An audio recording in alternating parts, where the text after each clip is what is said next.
সূরা বনী ইসরাঈলের 88 নম্বর আয়াতে আল্লাহ রাব্বুল আলামিন বললেন, قُلْ لَئِنِ اجْتَمَعَتِ الْإِنسُ وَالْجِنُّ عَلَىٰ أَن يَأْتُوا بِمِثْلِ هَٰذَا الْقُرْآنِ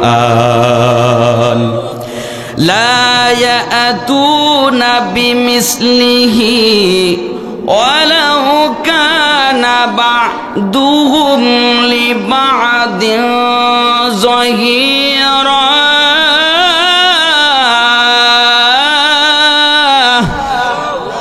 আরো জোরে বলি আল্লাহু আকবার। খারাপ লাগতেছে? তাহলে আপনার কি অসুস্থ? কোরআনের আওয়াজ শুনে এরকম বললে তো হবে না, আওয়াজ দিয়ে বলেন আল্লাহু আকবার। হ্যাঁ, এবার ঠিক আছে, পুরুষ মানুষের মতো আওয়াজ দিতে হবে। রব্বুল আলামিন প্রথম নাম্বার চ্যালেঞ্জ করলেন। আল্লাহ পাক বললেন, নবী হে, তাদেরকে বলে দাও, তারা যে ওই জিনদের উদাহরণ পেশ করতেছে, ওই মানুষের উদাহরণ তারা আপনার সামনে পেশ করে, তাদেরকে বলে দাও তারা ওই জিনদেরকে ডাকুক আর ওই মানুষদেরকে ডাকুক, ডেকে একত্রিত করে এই কোরআনে কারিমের মতো করে একটা কিতাব তাদেরকে তৈরি করতে বলো। আমার কিতাব তারা সন্দেহ করতেছে যেটা আমি দিই নাই, তাহলে ওই মানুষদেরকে আর ওই জিনদেরকে ডেকে এরকম একটা কিতাব বানাইতে বলো। যেহেতু তারা মানতে চাচ্ছে না, বানাইতে বলো। কেমন ক্ষমতা তাদের! রব্বুল আলামিন বললেন, তারা যদি একে অপরকে সাহায্য সহযোগিতা করে, হেল্প করে, তাও তারা এই কোরআনে কারিমের মতো একটা কিতাব তাদের বানানোর ক্ষমতা নাই।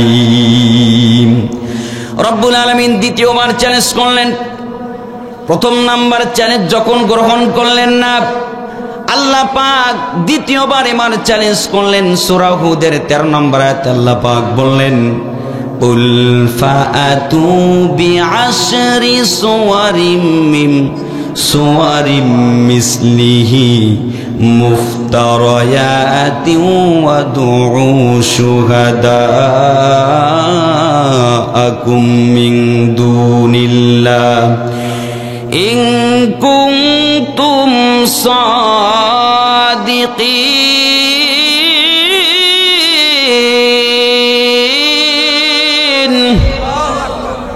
রব্বুল আলামিন চ্যালেঞ্জ করলেন দ্বিতীয়বার। আল্লাহ পাক বললেন, কুল ফাতু বিআশরি সুওয়ারিম মিন মিসলিহি। আল্লাহ পাক বললেন, নবী হে, তাদেরকে বলে দাও, তারা একটা পুরা কিতাব নয়, অন্তত 10টা সূরা যেন তারা তৈরি করে দেখায়। এবং তাদেরকে ডেকে নাও, যারা অস্বীকার করে, মানতে চাচ্ছে না, কোরআন থেকে যারা মুখ ফিরাই নিতে চাচ্ছে, তাদেরকে বলো তারা যেন একটা কিতাব দরকার নেই, অন্তত 10টা সূরা তৈরি করে দেখাইতে বলো। আমার প্রিয় ভাইরা, আল্লাহ পাক যখন দ্বিতীয় চ্যালেঞ্জ দিলেন, গোটা পৃথিবীর কোনো কাফের মুশরিক আজ পর্যন্ত আল্লাহ পাকের চ্যালেঞ্জ গ্রহণ করতে পারে নাই। চ্যালেঞ্জের মোকাবেলা কেউ করতে পারে নাই, সে যোগ্যতা নাই। এরপরে আল্লাহ রাব্বুল আলামিন তৃতীয়বার তিনি চ্যালেঞ্জ দিলেন। 3 নম্বরে আল্লাহ পাক চ্যালেঞ্জ দিলেন। রব্বুল আলামিন বললেন, ওয়া ইন কুনতুম ফি রাইবিম মিম্মা নাযালনা আলা আবদিনা ফাআতু বিসূরাতিম মিন মিসলিহি ওয়াদউ শুহাদাআকুম মিন দুনিল্লাহ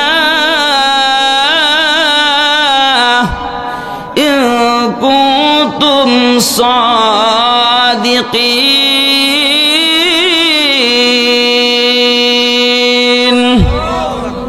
রব্বুল আলামিন বললেন, আমি আমার বান্দার প্রতি যা নাজিল করেছি তাতে যদি তোমাদের সন্দেহ হয়, আমি আমার বান্দার প্রতি যা নাজিল করেছি তাতে যদি তোমাদের সন্দেহ মনে হয়, তোমরা যদি সন্দেহ পোষণ করো, তাহলে একটা পুরা কিতাব নয়, 10টা সূরা না, অন্তত কোরআনে কারিমের ছোট্ট একটা সূরার মতো একটা সূরা অন্তত তৈরি করে দেখাও।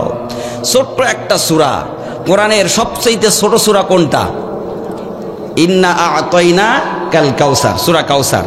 ছোট্ট একটা সূরা, ওইরকম ছোট্ট সূরার মতো একটা সূরা অন্তত তৈরি করে দেখাও, দেখি কেমন পারো। তোমরা তো সন্দেহ করতেছো, আমার নবীকে সন্দেহ করছো।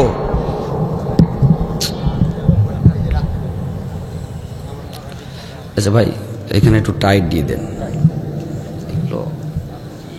এত আয়োজনের মধ্যে মাইক কি কোনো যন্ত্রপাতি কোনো ঠিকঠাক নেই, এলোমেলো কাজ করি মাংস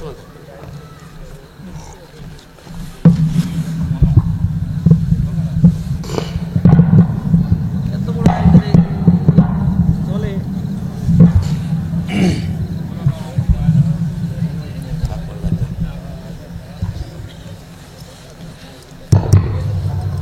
কষ্ট হচ্ছে না তো? আল্লাহ পাক কবুল করুক বলি আমি। সাউন্ড ভালো আছে, ব্যাস এই যে স্ট্যান্ডটা একটু ভালো হলে ভালো হতো। আমার সম্মানিত প্রিয় ভাইয়েরা, রব্বুল আলামিন বললেন, আমি আমার বান্দার প্রতি যা নাজিল করেছি, এতে যদি তোমাদের সন্দেহ হয় তাহলে তোমরা একটা ছোট্ট সূরা অন্তত তৈরি করে দেখাও। আল্লাহ পাক যখন তৃতীয়বার যখন চ্যালেঞ্জ দিলেন, এরপরে নবী আলাইহিস সালাতু ওয়াস সালাম যখন এই চ্যালেঞ্জটা ঘোষণা করে দিলেন, ঘোষণা করার পরে মক্কার কাফেরেরা এবার পরামর্শে বসে গেল। পরামর্শ করে আবু জেহেল বলতেছে, মুহাম্মদ তো একের পর এক চ্যালেঞ্জ দিয়ে গিয়েছেন, তার রব বলে চ্যালেঞ্জ দিয়েছে, এখন এই চ্যালেঞ্জের মোকাবেলা কিভাবে করা যায় একটু চিন্তা করে দেখো। তখন ওলীদ ইবনে মুগীরা দাঁড়াই বলতেছে, নেতাজি, এই চ্যালেঞ্জের মোকাবেলা করতে গেলে আমার একটা ছোট্ট পরামর্শ আছে। পরামর্শটা হলো, এই এলাকার ভিতরে আরবি ভাষা বোঝে কে, আরবিক বিশেষজ্ঞ সাহিত্য কে আছে, তার কাছে আমাদের যাইতে হবে। এই আরবি ভাষা দিয়ে সুন্দর করে শব্দগুলো দিয়ে যেন ছোট্ট একটা সূরার মতো সূরা তৈরি করে দেয়। আবু জেহেল খুশি হয়ে গেল, বলল, তুমি ঠিক বলেছ, খুঁজতে থাকো এমন কে আছে। খুঁজতে খুঁজতে তারা একজনকে পেয়ে গেলেন, তার কাছে যে করজোড় করে তারা অনুরোধ করলেন। অনুরোধ করে তারা হাত পাও ধরে বলতেছে, অন্তত আমাদের মান সম্মান বাঁচায় দাও, আমাদের ছোট্ট একটা সূরা বানায় দাও, যাতে করে এটা নিয়ে আমরা মুহাম্মাদের চ্যালেঞ্জ গ্রহণ করতে পারি, চ্যালেঞ্জের মোকাবেলা করতে পারি, এমন একটা ছোট্ট সূরা বানায় দাও। ওই ব্যক্তি বললেন, একটু সময় দাও, অবশ্যই অবশ্যই আমি তৈরি করে দেব, একটু সময় আমাকে দেওয়া হোক। আমার প্রিয় ভাইরা, ঠিক আছে, তোমাকে সময় দেওয়া হলো। 1 সপ্তাহ, 2 সপ্তাহ, 15 দিন, 1 মাস, 2 মাস, 6 মাস চলে গেল, এখনো পর্যন্ত কোনো কিছু করতে পারে নাই। এইভাবে করতে করতে দীর্ঘ 1 বছর পার হয়ে গেছে। 1 বছর পার হয়ে যাওয়ার পরে আবু জেহেল একদিন হঠাৎ করে ওই ব্যক্তির কাছে এসে বলল, খবরটা কি? 1 বছর পার হয়ে গেছে। তখন ওই ব্যক্তি বলতেছে, আবুল হিকাম রে, আমি কেন গোটা পৃথিবীর সমস্ত জিন এবং ইনসান যদি একত্রিত হয়ে যায়, কোরআনের একটা সূরা কেন নতুন করে একটা শব্দ কারোর বানানোর ক্ষমতা নাই। 1 বছর পরে তিনি রিপোর্ট দিলেন, লাইসা হাযা মিন কালামিন বাশার। তিনি রিপোর্ট দিয়ে দিলেন, এটা কোনো মানুষ রচিত ধর্মীয় গ্রন্থ না, এটা হলো আল্লাহ রব্বুল আলামিনের ঐশী বাণী। রব্বুল আলামিন বললেন, ফাইল্লাম তাফআলু ওয়ালান তাফআলু ফাত্তাকুন নারাল্লাতী ওয়াকুদুহান নাসু ওয়াল হিজারা উইদ্দাত লিল কাফিরিন।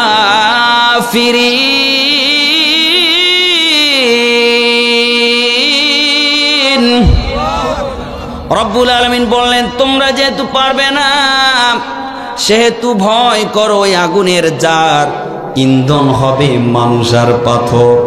আল্লাহ পাক বললেন, জাহান্নামের জ্বালানি হবে মানুষ আর পাথর, যেটা আমি প্রস্তুত করে রেখে দিয়েছি কোরআন বিরোধীদের জন্য।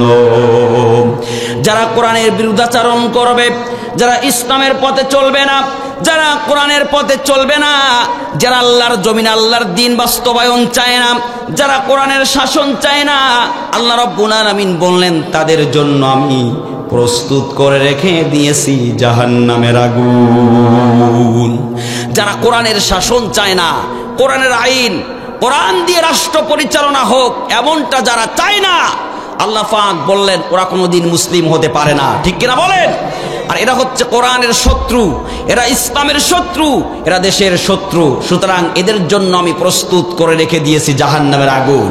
প্রিয় ভাইরা, এই জন্য বেঁচে থাকবো যতদিন, কোরআন সুন্নাহর পথে অটল থাকবো ততদিন, ইনশাআল্লাহ। আবু জেহেল, সাইবা, উতবা, ওয়ালিদ ইবনে মুগিরা তারা চেষ্টা করেছিল মুহাম্মাদের কণ্ঠকে স্তব্ধ করে মানুষকে কোরআন শোনা থেকে বিরত রাখবে, কিন্তু তারা পারে নাই, ব্যর্থ হয়ে গিয়েছিল। ঠিক তেমনি করে বর্তমান জামানায় আবু জেহেল, সাইবা, উতবা, ওয়ালিদ ইবনে মুগিরার প্রেতাত্মারা তারা হক্কানি আলেমদের কণ্ঠকে স্তব্ধ করে কোরআনের তাফসীরকে বন্ধ করে দিয়ে তারাও চেয়েছিল যে মানুষকে কোরআন থেকে বিচ্ছিন্ন করবে। কিন্তু আমি একটা কথা বলি, মৌমাছিকে যেমন হাজার চেষ্টা করে মধু থেকে বিচ্ছিন্ন করা যায় না, ঠিক তেমনি করে হাজার চেষ্টা করেও মুমিনদেরকে কোরআন থেকে বিচ্ছিন্ন করা যাবে না। ঠিক কিনা বলেন? মুমিনরা একজনকে ভয় করে, তিনি কে? আওয়াজ দিয়ে বলেন, তিনি কে? আল্লাহ। প্রিয় ভাইরা, নবীজি বলেছেন তারাকতু ফীকুম আমরাইন লান তাদিল্লু মা তামাসসাকতুম বিহিমা কিতাবাল্লাহি আযজা ওয়া জাল।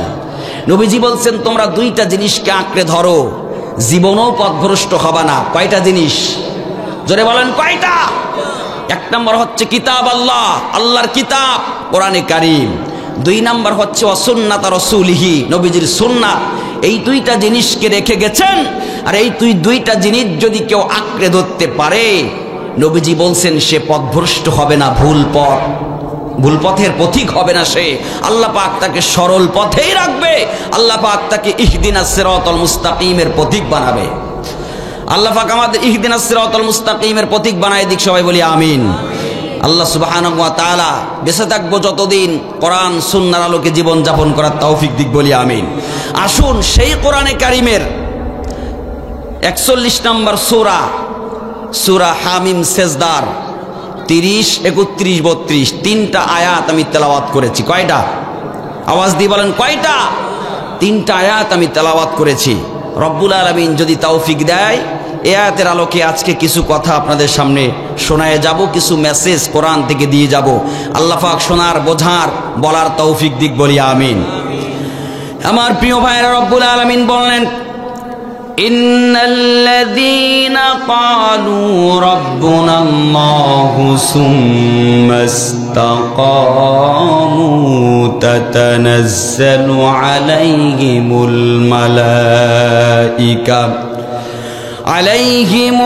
মালাইকাতু আল্লা তাখাফু ওয়া লা তাহজানু ওয়া আবশিরু বিল জান্নাতিল্লাতী কুনতুম তুআদুন।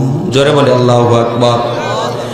রব্বুল আলামিন বললেন ইন্নাল্লাযীনা ক্বালু রাব্বুনাল্লাহ,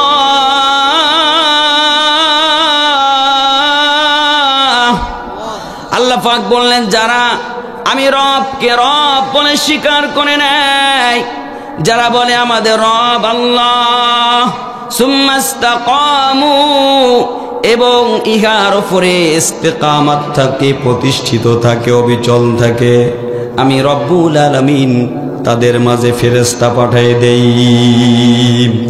যারা বলে আমার রব আল্লাহ, আপনার আমার রবকে আওয়াজ দিয়ে সুন্দর করে বলেন, রবকে। যারা বলে আমার রব আল্লাহ, ইন্নাল্লাযীনা ক্বালু রাব্বুনাল্লাহ, যারা বলে আমার রব আল্লাহ, সুম্মা ইসতাকামু, এবং ওঠার উপরে অবিচল থাকে, ইস্তেকামত থাকে, প্রতিষ্ঠিত থাকে, রব্বুল আলামিন বললেন তাতানাজ্জালু আলাইহিমুল মালাইকা, আল্লাহ পাক বলেন আমি তাদের মাঝে ফেরেশতা বানায়ে দিই, ফেরেশতা নাজিল করি তাদের সিকিউরিটির জন্য, তাদের সুসংবাদদাতা হিসাবে আমি আল্লাহ পাক ফেরেশতা পাঠাই দিই। ফেরেশতা এসে বলে, ও আল্লাহর বান্দারা, তোমরা যারা রবকে রব বলে স্বীকার করে নিয়েছো, তোমরা যারা ইস্তেকামাত আছো, অবিচল আছো, আল্লাহ তাখাফু ওয়ালা তাহজানু, তোমরা ভয় করো না, চিন্তিত হয়ো না, তোমরা দুশ্চিন্তা করো না, ভয় করো না, তোমরা সুসংবাদ গ্রহণ করো ওই জান্নাতের, যেই জান্নাতের ওয়াদা আল্লাহ পাক তোমাদের দিয়েছেন। রব্বুল আলামিন বললেন, আল্লাহ তাখাফু ওয়ালা তাহজানু ওয়া আবশিরু বিল জান্নাতিল্লাতী কুনতুম তুআদুন।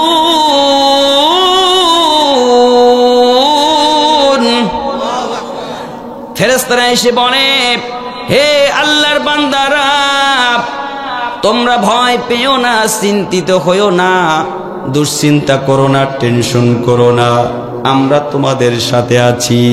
তোমরা সুসংবাদ গ্রহণ করো ওই জান্নাতের, যার ওয়াদা আল্লাহ পাক তোমাদের দিয়েছেন। ওই ফেরেশতারা এসে বলে, নাহনু আউলিয়াউকুম ফিল হায়াতিদ দুনিয়া ওয়া ফিল আখিরাহ ওয়ালাকুম ফিহা মা তাশতাহি আনফুসুকুম ওয়ালাকুম ফিহা মা তাদউন নুজুলাম মিন গফুরির রহিম। জোরে বলি আল্লাহু আকবার। ফেরেশতারা এসে বলে, নাহনু আউলিয়াউকুম ফিল হায়াতিদ দুনিয়া ওয়া ফিল আখিরাহ, ও আল্লাহর বান্দারা, দুনিয়া এবং আখিরাতে আমরা তোমাদের সঙ্গী হয়ে গেলাম, তোমাদের বন্ধু হয়ে গেলাম। দুনিয়াতে একজনের সাথে বন্ধুত্ব করবেন, টাকা আছে যতক্ষণ, বন্ধু ততক্ষণ, ঠিক না বলেন? কিন্তু এই ফেরেশতারা যখন থেকে আপনি আল্লাহর প্রতি অবিচল থাকবেন, রব বলে স্বীকার করে নিয়ে ইস্তেকামাত থাকবেন, তখন থেকে জান্নাতে যাওয়ার আগ পর্যন্ত ওই ফেরেশতারা আপনার আমার বন্ধু হয়ে যাবে। আমার প্রিয় ভাইয়েরা, এবার আসেন তাফসীর ইবনে কাসিরের ভিতরে আসছে, যারা রবকে রব বলে স্বীকার করে নিল, আল্লাহ রাব্বুল আলামিন ওই ফেরেশতাদের মাধ্যমে তাদেরকে 3 জায়গায় সুসংবাদ দিয়েছেন। কয় জায়গায়? জোরে বলেন, কয় জায়গায়? আল্লাহ পাক 3 জায়গায় সুসংবাদ দিয়েছেন। নাম্বার 1 হলো, ওই বান্দা যখন মৃত্যু শয্যায় শায়িত হবে, মুমূর্ষু অবস্থায় যখন থাকবে, যখন তার মৃত্যুর শয্যায় শায়িত, মৃত্যু এসে যাবে, যখন তার পরকালে যাওয়ার সময় এসে যাবে, ওই বান্দা যখন মুমূর্ষু অবস্থায় থাকবে, তখন ওই ফেরেশতারা ওই বান্দার শিহরের পাশে যাবে, যে বলবে, আল্লাহর বান্দা, সারাটা জীবন আল্লাহ রাস্তায় কাটাইছ, আল্লাহকে রব বলে স্বীকার করেছ, আল্লাহর আনুগত্য করেছ, আল্লাহর আনুগত্য করতে যে কষ্ট, যন্ত্রণা, নির্যাতন ভোগ করেছ, আল্লাহর বান্দা, ভয় পেও না, চিন্তা করো না, টেনশন করো না, সুসংবাদ গ্রহণ করো জান্নাতের। ওই বান্দার জানটা এমন ভাবে, রুহুটা আজরাইল মালাকুল মউত এমন ভাবে কবজ করে নিয়ে যাবে, ছোট্ট একটা শিশু বাচ্চা মায়ের কোলে দুধ পান করতে করতে যেমন করে ঘুমায় যায়, ওই বান্দাও তেমনি করে আস্তে করে ঘুমায় যাবে, কোনো কষ্ট হবে না। কারণ ওই বান্দা স্বীকার করে কাকে? ওই বান্দা ডাকে কারে? রবকে রব বলে স্বীকার করার কারণে, আল্লাহর আনুগত্য করার কারণে আল্লাহ রাব্বুল আলামিন ওই মৃত্যুর যন্ত্রণা থেকে আল্লাহ পাক থেকে আসান করে দিবেন। নাম্বার 2 হলো, ওই বান্দাকে যখন কবরে রাখা হবে, মুনকার নাকির ফেরেশতা এসে তার কাছে প্রশ্ন করবে 3টা। নাম্বার 1 হলো, মান রব্বুকা, তোমার রব কে? 2 নাম্বার হলো, আমার দিনুকা, তোমার দিন কি? 3 নাম্বার হলো, আমার নবিয়ুকা, তোমার নবীকে। এই 3টা প্রশ্ন প্রত্যেকটা বান্দার কাছে করবে। যারা দুনিয়াতে মালিকের সামনে সেজদা দিয়েছিল, যারা মালিকের আনুগত্য করেছিল, ওই বান্দাকে প্রশ্ন যখন করতে যাবে, আল্লাহ রাব্বুল আলামিন সাথে সাথে ডাক দিয়ে ফেরেশতাদেরকে বলবে, ও আমার ফেরেশতারা, খবরদার খবরদার, আমার বান্দাকে ডিস্টার্ব করিও না। আমার বান্দা দুনিয়াতে 60-70 বছরের জিন্দেগিতে আমি মাওলার আনুগত্য ছাড়া অন্য কিছু করে নাই। আমি মাওলার আনুগত্য করতে যে কখনো জেল খাটা লেগেছে, কখনো ফাঁসির মঞ্চে যাওয়া লেগেছে, কখনো বা স্ত্রী সন্তান ছেড়ে দেশ ছেড়ে হিজরত করা লেগেছে, কষ্ট যন্ত্রণা নির্যাতন ভোগ করেছে আমার বান্দা। এত কষ্ট যন্ত্রণা দিয়েছিল, তারপরও আমার বান্দাকে আমি আল্লাহ রাস্তা থেকে সরাইতে পারে নাই। সুতরাং আমার বান্দাকে ডিস্টার্ব করিও না, আমার বান্দাকে আরামে ঘুমাইতে দাও। আসো আসো আসো, আমার বান্দার প্রশ্নের জবাব আমি আল্লাহ রাব্বুল আলামিন দিয়ে দেব। আমার প্রিয় ভাইরা, যে ব্যক্তির সাথে আল্লাহর সম্পর্ক ছিল না, যার সাথে আল্লাহর সম্পর্ক ছিল না, আল্লাহকে রব বলে স্বীকার করে নাই, আল্লাহকে ডাকে নাই, আল্লাহর আনুগত্য যে করে নাই, তাকে যখন প্রশ্ন করবে মান রব্বুকা, তোমার রবকে, তখন সাথে সাথে ওই ব্যক্তি বলবে লা আদরি, আমি কিছু জানি না। লা আদরি, আমি কিছু জানি না। কারণ কিভাবে সে জানবে? কারণ আল্লাহর সাথে তার সম্পর্ক নাই। এখন হয়তো আমরা সবাই জানি আল্লাহ আমাদের রব, কিন্তু নামাজ রোজার কোনো খোঁজ খবর নাই। আমরা মনে করতেছি মরার সাথে সাথে আমরা জবাব দিব মান রব্বুকা। কিন্তু যারা দুনিয়াতে আল্লাহর আনুগত্য করবে না, তারা মরার সাথে সাথে আল্লাহর নাম ভুলে যাবে। 2 নাম্বার হলো তোমার দিন কি। যারা ইসলামকে পূর্ণাঙ্গ জীবন ব্যবস্থা হিসেবে মানে নাই, যারা ইসলামী জীবন ব্যবস্থা, ইসলাম অনুযায়ী যারা জীবন যাপন করে নাই, ওরা বলবে লা আদরি, আমি কিছু জানি না। 3 নাম্বার হলো ওমান নাবিয়ুকা, তোমার নবীকে। যার সাথে নবীজির সম্পর্ক ছিল না, সুন্নাত আদর্শের সম্পর্ক ছিল না, ওই ব্যক্তি বলবে লা আদরি, আমি কিছু জানি না। যখন সে 3টা প্রশ্নের জবাব দিতে পারবে না, তখন তাকে জাহান্নাম থেকে ডাইরেক্ট কবরে রাস্তা করে দেওয়া হবে। কবরের এক পাশের মাটি আরেক পাশের মাটি এমন ভাবে চাপ দিবে, 2টা পাঁজরের হাড্ডি একটার ভিতরে আরেকটা ঢুকে যাবে। আমার প্রিয় ভাইরা, এবার আসুন, যারা রবকে রব বলে স্বীকার করে নিল, 3 নাম্বার তাদের সুসংবাদ আল্লাহ দিয়েছেন হাসরের ময়দানে। যখন হাসরের ময়দানে গোটা পৃথিবীবাসী একত্রিত হয়ে যাবে, সূর্য 1 মুষ্টি অথবা 1 বিঘা মাথার উপরে থাকবে, মাথার ঘিনুগুলা টকবক করতে থাকবে, পায়ের নিচের সমস্ত মাটিগুলা তামা হয়ে যাবে। প্রত্যেকটা মানুষ বলবে আলহাতোষ আলহাতোষ, পিপাসা পিপাসা বলে চিৎকার দিবে। তখন যারা দুনিয়াতে আল্লাহর আনুগত্য করেছে, ওই বান্দারা আল্লাহ পাক ওই ফেরেশতাদের মাধ্যমে তাদেরকে আল্লাহ পাক তার আরশের নিচে ছায়া দিবেন। এজন্য আমার প্রিয় ভাইয়েরা, আল্লাহ পাকের আনুগত্য করলে লাভ আছে না নাই? জোরে বলেন, আছে না নাই? এবার আসেন ওই বান্দার আরো কি লাভ দেখেন। আল্লাহ রাব্বুল আলামিন বললেন, ওয়াসিকাল্লাযীনা اتقوا ربهم إلى الجنة زمرا। জোরে বলি আল্লাহু আকবার। রবকে রব বলে স্বীকার করনেওয়ালা বান্দাদেরকে যখন কিয়ামতের দিন জান্নাতের দিকে নিয়ে যাওয়া হবে, যখন তাদেরকে দলে দলে জান্নাতের দিকে নিয়ে যাওয়া হবে, যখন তারা জান্নাতের কাছাকাছি পৌঁছাবে, আল্লাহ পাক তখন জান্নাতের রক্ষক ফেরেশতাদেরকে বলবে, হাত্তা ইদা জাউহা ওয়া ফুতিহাত আবওয়াবুহা ওয়া ক্বালা লাহুম খাযানাতুহা সালামুন আলাইকুম তিবতুম ফাদখুলুহা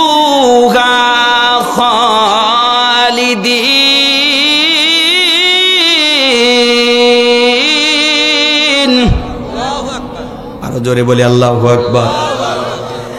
যখন তাদেরকে জান্নাতের কাছাকাছি নিয়ে যাওয়া হবে, আল্লাহ পাক জান্নাতের রক্ষক ফেরেশতাদেরকে ডাক দিয়ে বলবেন, ও আমার দায়িত্বশীল ফেরেশতারা, তাড়াতাড়ি আবওয়াবুহা, জান্নাতের দরজাগুলো খুলে দাও। কারণ এরা কোনো দুনিয়ার সাধারণ মানুষ না, এরা আমি আল্লাহ রব্বুল আলামিনের মেহমান। কারণ দুনিয়াতে হয়তো তাদের অর্থ ছিল না, সম্মান ছিল না, ক্ষমতা ছিল না, কিন্তু তাদের অন্তরের ভিতরে আমি মাওলার তাকওয়া ছিল। সুতরাং যাদের অন্তরে থাকবে আল্লাহর ভয়, যাদের অন্তরে থাকবে তাকওয়া, আল্লাহ পাক তাদেরকে সম্মানিত করবেন। আল্লাহ পাক বলবেন, তাড়াতাড়ি দরজা খুলে দাও, কারণ ওরা হলো আমি আল্লাহ তাআলার মেহমান, ওরা আমি আল্লাহর বাড়িতে আসছেন। জান্নাতের দরজা যখন খুলে দেওয়া হবে, ভিতরে ফেরেশতারা দুই সাইড দিয়ে তারা ফুলের তোড়া নিয়ে দাঁড়ায় যাবে, সম্মান জানাতে থাকবে, সালামুন আলাইকুম তিবতুম ফাদখুলুহা খালিদিন। তারা বলবে, তোমাদের ওপরে শান্তি বর্ষিত হোক, তোমরা প্রবেশ করো শান্তির দুয়ারে, শান্তির দ্বারে প্রবেশ করো, তোমাদের ওপরে শান্তি বর্ষিত হোক। কারণ তোমরা দুনিয়াতে আল্লাহর জন্য অনেক কষ্ট করেছো, আল্লাহকে খুশি করতে যে নিজের জীবনকে কুরবানি করে দিয়েছ, ৬০-৭০ বছরের জিন্দেগিকে আল্লাহর রাস্তায় কাটাই দিয়েছ, আল্লাহর জন্য ব্যয় করেছ।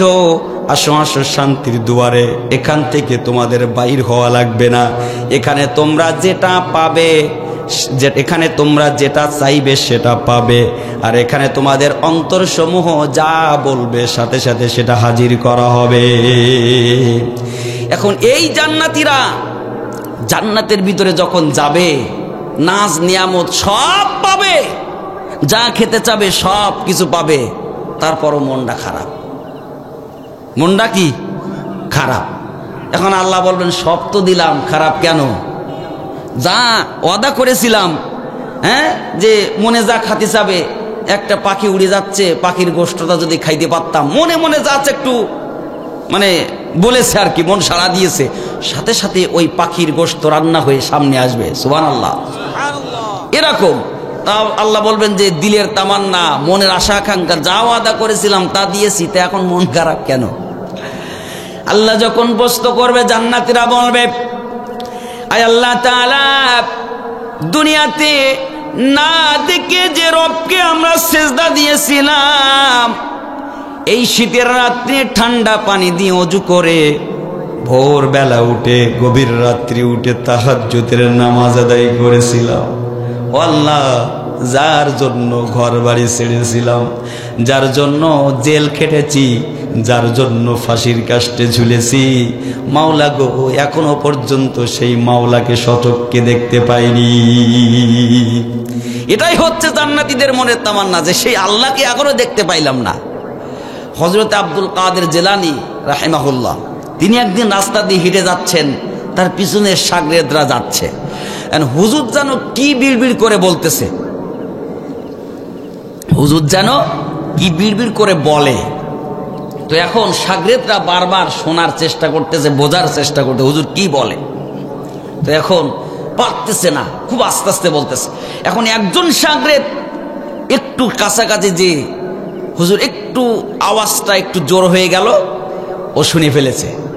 হুজুর বলতেছে, জান্নাতো দো জগসে ইয়ারব ক্যা করু, আরজু হে মাই তুঝে দেখা করু, জান্নাতো দো জগসে ইয়ারব ক্যা করু, আরজু হে মাই তুঝে দেখা করু। আল্লাহু আকবার। আব্দুল কাদের জিলানী রাহমাতুল্লাহি আলাইহি বলে, ওগো আমার মালিক, ওগো আমার রব, তুমি আমাকে জান্নাতে দিবা না জাহান্নামে দিবা, এ বিষয়ে আমার কোনো মাথা ব্যথা নাই, এ বিষয়ে আমার কোনো চাওয়া পাওয়া নাই। তুমি তোমার বান্দাকে ইচ্ছা করলে জান্নাতে দিতে পারো, ইচ্ছা করলে তুমি জাহান্নামেও দিতে পারো, এটা তোমার ব্যাপার। কিন্তু মাওলা গো, আমার দিলের তামান্না, আমার একটা আরজি, আমি একটা বারের জন্য হলেও তোমার দিদার চাই, আমি একটা বারের জন্য হলেও তোমার সাক্ষাৎ চাই। ও মালিক, তোমার বান্দাকে তুমি জাহান্নামেও দিতে পারো, জান্নাতেও দিতে পারো। ও বিষয়ে আমার কোনো রকম মানে মাথা ব্যথা নেই, চাওয়া পাওয়া নেই, কোনো ফেকের নাই। আমার ফেকের হচ্ছে আমার চিন্তা চেতনা, হ্যাঁ, আমার আকাঙ্ক্ষা, আমার চাওয়া, আল্লাহ আমি একটাবারের জন্য হলেও তোমার সাক্ষাৎ চাই। ঠিক জান্নাতীরাও তাই বলবে যে আল্লাহ এখনো তো তোমাকে দেখতে পাইলাম না। আল্লাহ রাব্বুল আলামিন জান্নাতীদের মনের আশা পূরণ করার জন্য সাথে সাথে জান্নাতীদের মাঝে আল্লাহ পাক নেমে যাবে। সুতরাং সেই আল্লাহর সাথে সাক্ষাৎ করতে চান কে কে হাত তুলে দেখান? আল্লাহকে স্বচক্ষে দেখতে চান কে কে হাত তুলে দেখান? প্রিয় ভাইরা, তাহলে জান্নাতে যদি যেতে চান, আল্লাহকে যদি দেখতে চান, তাহলে আল্লাহর আনুগত্য করার দরকার আছে না নাই? দুইটা কাজ করতে হবে। কয়টা? বাবাজিরা আমার কথা বুঝতে অসুবিধা নাই তো? দুইটা কাজ। এক নম্বর হচ্ছে ওয়া আনিবু ইলা রব্বিকুম, সর্বপ্রথম কাজ হচ্ছে রবের দিকে ফিরে আসা। কার দিকে? আজকের থেকে ওয়াদা করুন, জীবনে যতদিন বেঁচে থাকবো ততদিন একজনের আনুগত্য করব, তিনি কে? একজনের আইন মানব, তিনি কে? গোটা পৃথিবী যদি আবার বিরুদ্ধে চলে যায়, ফিলিস্তিনের দিকে তাকায় দেখেন তাদের কত কষ্ট যন্ত্রণা, সর্বশেষ হাসপাতালটাও তারা উড়িয়ে দিল। তারপরও এখনো পর্যন্ত কোন ফিলিস্তিনি বাতিলের কাছে, ইসরায়েলের কাছে মাথা নত করে নাই। ঠিক কিনা বলেন? আজকে ভারতের দিকে তাকান, একের পর এক মসজিদগুলা ভেঙে গোড়ায় দিচ্ছে, মাদ্রাসাগুলা বুলডোজার দিয়ে ভাঙতেছে, মুসলমানের রক্ত নিয়ে হোলি খেলা করে। কিন্তু ওরা জানে না যে আমরা এই ধরনের বাতিলের চোখরাঙানির কাছে, নির্যাতনের কাছে আমরা মুসলমানরা ঈমান বিক্রি করতে রাজি না। ঠিক কিনা বলেন? কারণ আমাদের এই জীবনটা আমরা কুরবানি করব একজনের রাহে, তিনি কে? ওদের অস্ত্র থাকতে পারে, ক্ষমতা থাকতে পারে, কিন্তু আমাদের ঈমান আছে। ঠিক কিনা বলেন? আমাদের রব একজন, তিনি সব কিছু দেখতেছেন, তিনি আমাদের যথেষ্ট। প্রিয় ভাইয়েরা, এই জন্য বাতিলের সামনে মাথা নত করা যাবে না। একটাই দিলের তামান্না থাকতে হবে, একটাই ফিকির থাকতে হবে, বেঁচে থাকবো যতদিন কোরআনের পক্ষে, ইসলামের পক্ষে, হক্কানি উলামায়ে কেরামের পক্ষে থাকবো ততদিন। ঠিক কিনা বলেন? যখন যেখানে ডাক দিবে, যখন যেখানে প্রয়োজন হবে, আল্লাহর জমিন, আল্লাহর দিন বাস্তবায়ন করতে গেলে প্রয়োজন হলে সন্তানকে এতিম করতে হয়, করব। স্ত্রীকে বিধবা করতে হয়, করব। টেকনাফ থেকে তেতুলিয়া, সুন্দরবন থেকে বান্দরবন, রূপসা থেকে বাতুড়িয়া, প্রয়োজন হলে কাফনের কাপড় মাথায় দিয়ে রাজপথে নামবো, তবু বাতিলের কাছে মাথা নত করব না। ঠিক কিনা বলেন? কারণ আমরা একজনকে ভয় করি, তিনি কে? যারা বলেন তিনি কে? আল্লাহ। এত কষ্ট নির্যাতন দিয়েছে, ওরা দিয়েছিল, কিন্তু দাবায় রাখতে পেরেছে? পেরেছে। এজন্য আসলে ইসলামী আন্দোলনের ছায়াতলে আগামী দিন এই জমিনটা আমরা কোরআন দিয়ে আলোকিত করে দেই। ওরা চায় ওদের মুখের ফুৎকার দিয়ে আল্লাহর আলোকে, নূরকে নিভায়ে দেবে। পারবে? যারা বলেন পারবে? রব্বুল আলামিন বললেন আল্লাহু মুতিম্মু নূরিহি ওয়ালাউ কারিহাল কাফিরুন। আল্লাহ পাক বললেন আমি আমার নূরকে, আমার আলোকে বিশ্বময় জ্বালাবোই জ্বালাবো, তাতে কাফেরদের সহ্য হোক আর না হোক আমার কিছু যায় আসে না। কারণ আল্লাহ পাক অবশ্যই ইসলামকে জিতাবেই, ইসলাম জিতবেই, হয়তোবা আপনাকে আমাকে নিয়ে, নয়তোবা আপনাকে আমাকে ছাড়া অবশ্যই অবশ্যই আগামী দিন এই জমিনে কালেমার পতাকা উড়বে, অবশ্যই উড়বে। কিন্তু এখন যারা বিরোধিতা করবে তারাই বিপদগ্রস্ত হবে, আর যারা সঙ্গে থাকবে আল্লাহ পাক তাদের সফল কাম করবেন। সম্মানিত প্রিয় ভাইরা, তাহলে দুইটা কাজ করতে পারলেই জান্নাত পাওয়া যাবে, আল্লাহর সাক্ষাৎ পাওয়া যাবে। এক নম্বর হচ্ছে ওই রবের দিকে ফিরে আসতে হবে। দুই নম্বর হচ্ছে ওয়া আসলিমু লাহু, ইসলামের কাছে আত্মসমর্পণ করতে হবে। আল্লাহর দিকে ফিরে আসলে কি লাভ, তার একটু ছোট্ট একটা উদাহরণ দেই। কষ্ট হচ্ছে না তো বাবাজিরা? হ্যাঁ, আচ্ছা। লাভটা হচ্ছে একটা নেকড়ে বাঘ গাভীকে তাড়া করেছে। ভালো করে বুঝবেন, গাভীকে যখন তাড়া করেছে, এই নেকড়ে বাঘটা তাড়াইতে তাড়াইতে জঙ্গল পেরিয়ে মাঠের মধ্যে চলে গেছে। নেকড়েও যেমন দৌড়াচ্ছে, গাভীও তেমন দৌড়াচ্ছে। এখন দৌড়াইতে দৌড়াইতে হঠাৎ করে সামনে বিশাল একটা গর্ত। এখন ওই গর্তের ভিতরে গাভী সামনে আর কোনো রাস্তা না পেয়ে গর্তের মধ্যে ঝাঁপ দিছে। এখন গর্তের মধ্যে যখন ঝাঁপ দিছে, নেকড়ে বাঘ ওই সাথে সাথে হুতোষে গর্তের মধ্যে ঝাঁপ দিয়েছে। এখন গর্তের মধ্যে যখন ঝাঁপ দিয়েছে, ওই হাবর কাদা, আপনাদের কি বলে, হাবর কাদা বলে তো, ওই হাবর কাদার ভিতরে গেড়ে গিয়েছে। এমনভাবে গেড়ে গিয়েছে যে দুইজন কেউ উঠতে পারে না। এখন যখন উঠতে পারতেছে না, তখন এবার নেকড়ে গাভীটারে ডেকে বলতেছে, আরে গাভী, আরে আমার প্রচণ্ড ক্ষুধা লাগছে, আমি মনে করলাম আজকে তোরে দিয়ে ডিনার করব, কিন্তু তুই এমন এক জায়গায় ঝাঁপ দিছি রে, এখন তুইও উঠতে পারছিস না, আমিও করতেছি না, এখন উপায়টা কি কত? হ্যাঁ, আমার তো ক্ষুধা লাগছে খুব। তো গাভী মুচকি হাসি দেয় আর বলে, নেকড়ে ওসব খাওয়া খুবই বাদ দাও, এখন এইখান থেকে কি করে বাঁচবা সেই চিন্তা করো। আচ্ছা, তোমার কি কোনো মালিক টালিক আছে? দেখ, কিসের মালিক আবার? আমি তো এই রাজ্যের রাজা, হ্যাঁ, আমার আবার কোনো মালিক লাগে নাকি? আরে আমি নিজেই মালিক। দেখবেন কিছু কিছু মানুষ অহংকার বশত 3 টাকার ক্ষমতা পেয়ে নিজেকে স্বয়ংসম্পূর্ণ ভাবে, আছে না? নিজেকে স্বয়ংসম্পূর্ণ ভাবে 3 টাকার ক্ষমতা পেয়ে, কিন্তু সব ক্ষমতার মালিক কে? দিতেও পারে, নিতেও পারে। সম্মান দেওয়ার মালিক কে, নেওয়ার মালিক কে? বাড়াবাড়ি করলে ফট করে কেড়ে নিবে, বুঝতেই পারবা না, ঠিক কিনা বলেন? এরকম অনেককে আল্লাহ দিয়েছেন, আল্লাহ আবার সময় মতো কেড়ে নিয়েছেন। সুতরাং সামনে যারা ক্ষমতার চেয়ারে বসবা, ওদের থেকে শিক্ষা গ্রহণ করবা, ঠিক কিনা বলেন? কারণ আল্লাহ পাক সবাইকে দেয় না, যাকে দেয় ওইভাবেই ধৈর্যের সাথে আল্লাহকে রাজি খুশি রেখে কাজ করতে হবে, ঠিক কিনা বলেন? তো এখন ও নিজেকে স্বয়ং সম্পূর্ণ ভাবতেছে। এবার গাভী বলতেছে, নেকড়ে রে, ঠিক আছে, তোমার তো বাহাদুরি কম না দেখতেছি, তুমি বিপদে পড়েও বাহাদুরি করতেছো, দেখা যাবে সন্ধ্যাকালে, তবে মনে রাখবা আমার কিন্তু একজন মালিক আছে, আমি কিন্তু একজন মালিকের আন্ডারে থাকি, আমি একজন মালিকের আনুগত্য করি। দেখা যাবে সন্ধ্যাকালে, আস্তে আস্তে যখন বিকাল গড়ে গেল, গাভীর মালিক গাভীটারে খুঁজতে খুঁজতে যখন জঙ্গলের ভিতরে চলে আসলেন, গাভীটারে কোথাও পাওয়া যায় না। খুঁজতে খুঁজতে যখন জঙ্গল পেরিয়ে, গাভীটারে খুঁজতে খুঁজতে যখন মাঠের ভিতর দিয়ে হঠাৎ গর্ত কুয়ো সামনে পড়ে গেল, গর্তের কাছাকাছি এসে দেখে একটা নেকড়ে বাঘ পড়ে আছে, আর পাশে গাভীটা পড়ে আছে। নেকড়ে বাঘ পড়ে আছে আর গাভীটাও পড়ে আছে। তো এখন ওই বেচারা বুঝতে পেরেছে যে এই হালাই সারাটা দিন আমার গাভীটারে খুব জ্বালাইছে।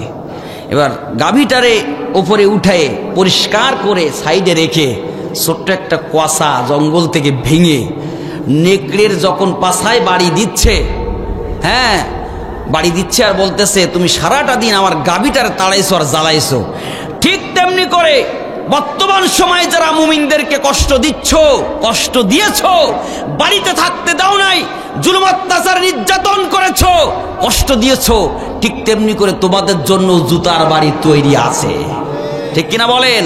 আল্লাহ তোমাদেরকে এরকম পানিশমেন্ট দেবে আর বলবে, মুমিনদেরকে দুনিয়ায় খুব জ্বালাইছিস, আজকে প্রাপ্য বুঝে নে।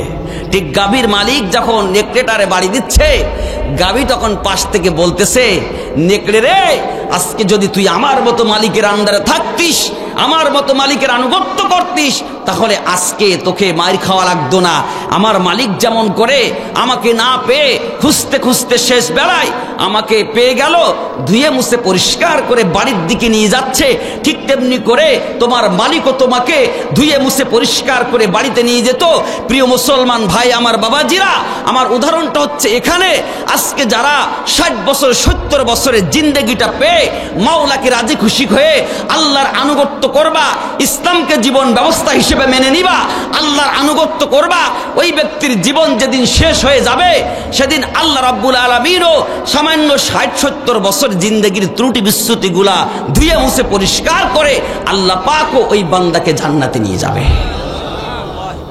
সম্মানিত প্রিয় ভাইরা, মালিক যেহেতু আছে, কোনো টেনশন আছে? বাবা যদি বেঁচে থাকে ছেলের কিন্তু কোনো চিন্তা নেই, ও বাবা আছে। ঠিক তেমনি করে আমাদের মালিক আছে না নাই? এক এবং অদ্বিতীয়, তার কোনো শরিক নেই। রব্বুল আলামিন বললেন, আল্লাহু লা ইলাহা ইল্লা হুয়াল হাইয়ুল কাইয়্যুম লা তা'খুযুহু সিনাতুন ওয়ালা নাওম।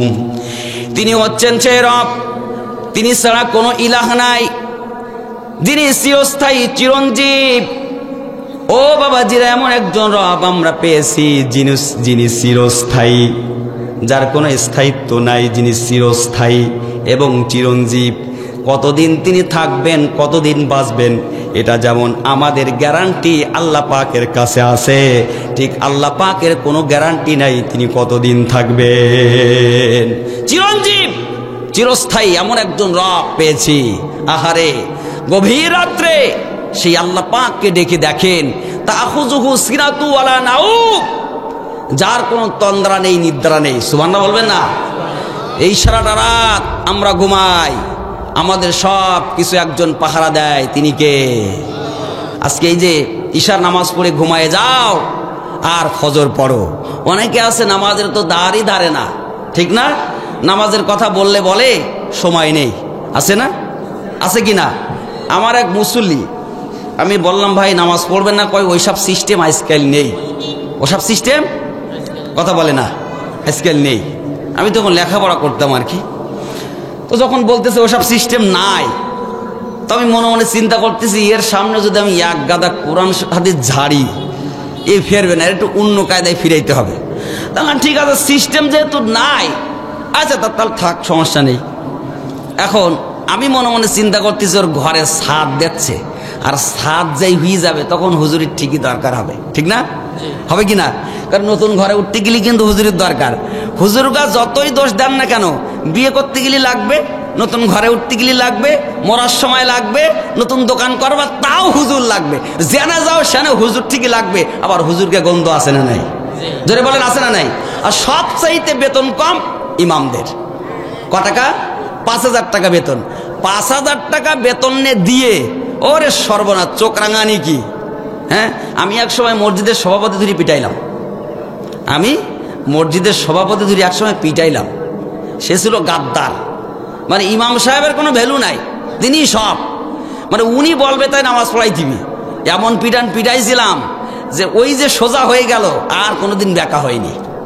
ওই সোজা তো সোজাই হয়ে গেছে। ওই পিটাই আমি পুরস্কারও পাইছিলাম।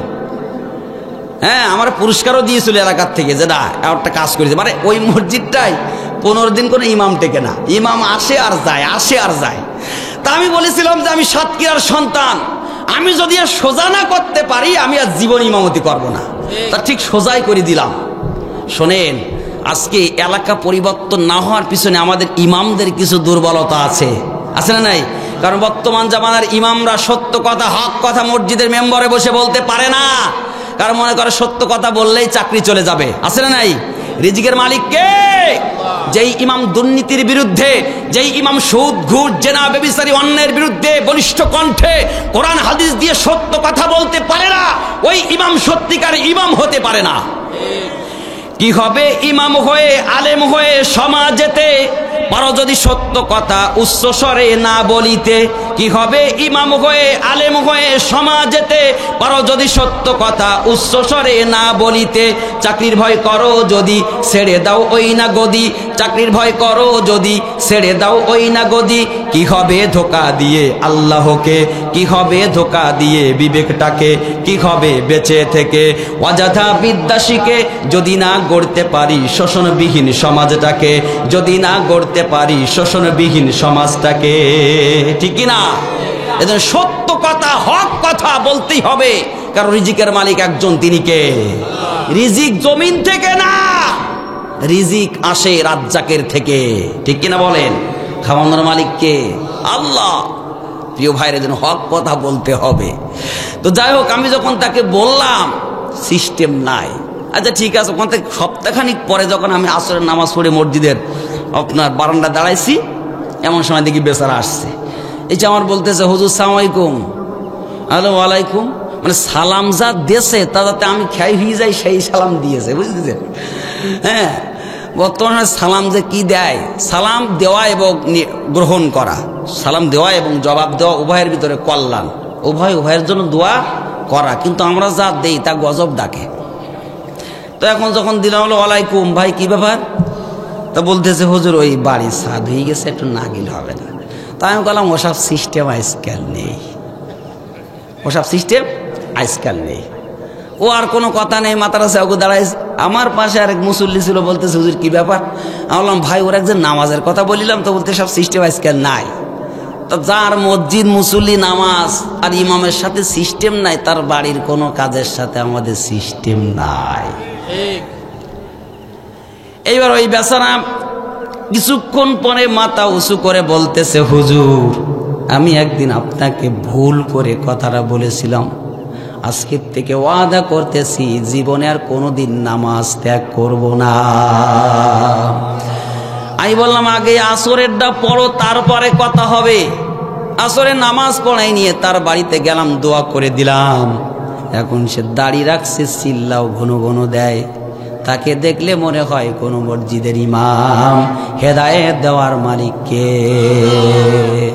আমার প্রিয় ভাইয়েরা, বর্তমান সময় দেখবেন এক শ্রেণীর মানুষ আছে নামাজ পড়ার কথা বললে বলে সময় নেই, কাপড় খারাপ, এই সমস্যা সেই সমস্যা, ডাইন হাত বাঁ হাত আর মাঝখানেরটা অজুহাত খাড়া করে নানান তাল বাহানা করে।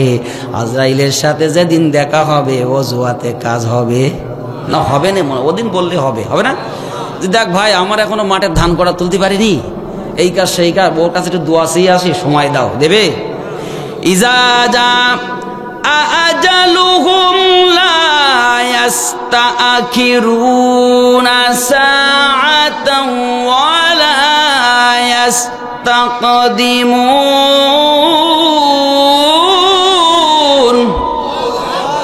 আল্লাহ পাক বললেন যার যখন সময় এসে যাবে, এক সেকেন্ড আগেও না পরেও না, তাকে তখন আল্লাহ পাকের ডাকে সাড়া দিয়ে যাওয়া লাগবে। বর্তমান সময় যারা বলে কাপড় খারাপ, বসবা ছোট ছোট বাচ্চার মতো ওরাও কাপড়ে প্রস্তাব করে, ঠিক না? তা না হলে কাপড় খারাপ হবে কেন? হ্যাঁ, আমি মনে করি যারা নামাজ পড়ে না ওরা মানুষই না। হ্যাঁ, ওরা মানুষই না। কারণ আপনি কি পরিচয় দিবেন? আপনি কেন নামাজ পড়েন না? তাহলে আজকের থেকে মুসলমানের খাতাতে নাম কেটে দেন। কেন পড়েন না নামাজ? আমার প্রিয় ভাইয়েরা, বিভিন্ন কথা বলে, দুনিয়ার পিছনে খালি ছুটতেই থাকে, আসে না নাই? ওরে মানুষ হইছো বেহুশ দুনিয়ার পিছে, কি জবাব দিবি রে তুই মাওলারি কাছে? হায় কি জবাব দিবি রে তুই আল্লাহর কাছে? ওরে মানুষ হইছো বেহুশ দুনিয়ার পিছে, কি জবাব দিবি রে তুই আল্লাহর কাছে? রাতে দিনই দৌড়া দৌড়ি, বিশ্রামেরও সুযোগটা নাই। ভাই এদিকে খেয়াল করেন, রাতে দিনই দৌড়া দৌড়ি, বিশ্রামেরও সুযোগটা নাই। নামাজ রোজা দূরের কথা, আল্লাহর নামটাও মুখে নাই, ঠিক না বলেন? রাতে দিনই দৌড়া দৌড়ি, বিশ্রামেরও সুযোগটা নাই। নামাজ রোজা দূরের কথা, আল্লাহর নামটাও মুখে নাই। মরণকালে টাকা কি কারো সঙ্গেতে গেছে? কি জবাব দিবি রে তুই আল্লাহর কাছে? হাই কি জবাব দিবি রে তুই মাওলার কাছে? ওরে মানুষ চবে হুর দুনিয়ার পিছে, কি জবাব দিবি রে তুই আল্লাহর কাছে? দুনিয়ারি মোহে পড়ে আল্লাহকে গেছো ভুলিয়া, জানো কি কবে কখন ছাড়তে হবে এই দুনিয়া, ঠিক না? দুনিয়ারি মোহে পড়ে মাওলাকে গেছো ভুলিয়া, জানো কি কবে কখন ছাড়তে হবে এই দুনিয়া। তোর পিছে মহা বিপদের সংকেত আছে, তোর পিছে মহা বিপদের সংকেত আছে। কি জবাব দিবি রে তুই আল্লাহর কাছে? হাই কি জবাব দিবি রে তুই মাওলার কাছে? ওরে মানুষ চবে হুর দুনিয়ার পিছে, কি জবাব দিবি রে তুই মাওলার কাছে? হারাম হালাল না মানিয়া কত টাকা করছো কামাই, এত টাকা রাখবা কোথায়? কাফনের তো পকেট নাই। আছে কোন পকেট আছে? নিয়ে যাওয়া যাবে? হারাম হালাল না মানিয়া কত টাকা করছো কামাই, এত টাকা রাখবা কোথায়? কাফনের তো পকেট নাই। টাকা পয়সা লইয়া কি কেউ কবরে গেছে? টাকা পয়সা লইয়া কি কেউ কবরে গেছে? কি জবাব দিবি রে তুই আল্লাহর কাছে? হাই কি জবাব দিবি রে তুই মাওলার কাছে? ওরে মানুষ চবে ওর দুনিয়ার পিছে, কি জবাব দিবি রে তুই মাওলার কাছে? জবাব দেওয়া লাগবে কি লাগবে না? যারে বলেন।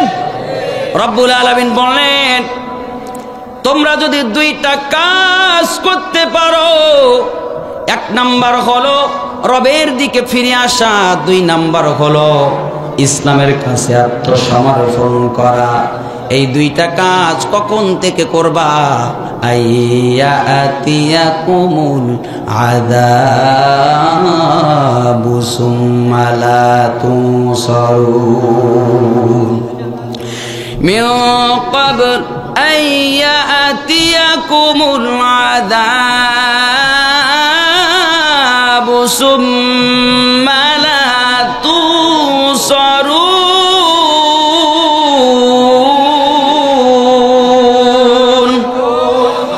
রব্বুল আলামিন বলেন, মিন ক্বাবলু আইয়াতিয়াকুমুল আযাব, আল্লাহ পাক বললেন ওই আযাব আসার আগে তোমরা দুইটা কাজ করো।